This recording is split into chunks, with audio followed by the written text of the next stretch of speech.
నా ఓరుగల్లు సామ్రాజ్యంపై కన్ను వేసి 8 లక్షల సైన్యంతో దాడి చేసిన దేవగిరి యాదవ్ రాజు మహాదేవునితో విరోచితంగా ఎదుర్కొని రణరంగంలో నిప్పులు కురిపించి శత్రువుల గుండెల్లో సింహ స్వప్నమై నిలిచాను.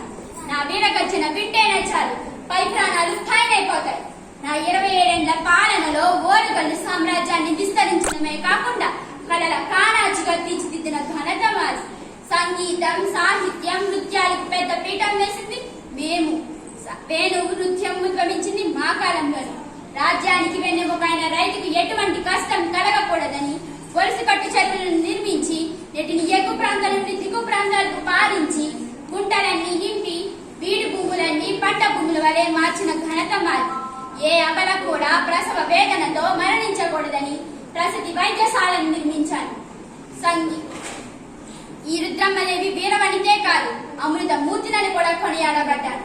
నా పరిపాలనలో అన్ని రంగాలలో సమగ్రాభివృద్ధి సాధించే స్వర్ణయుగ బిందుకెక్కేలా చేశాను. పరిపాలన అంటేనే రుద్రమ్మదేవిదని అమ్మలా కమ్మని పాలన అందించాను.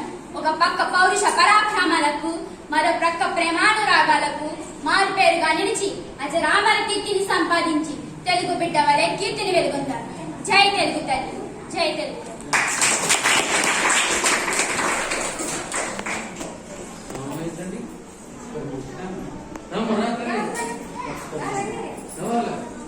చూడలేదు అందుకు ఎంత టాలెంట్ ఉన్న వాళ్ళకి ఉన్నారంటే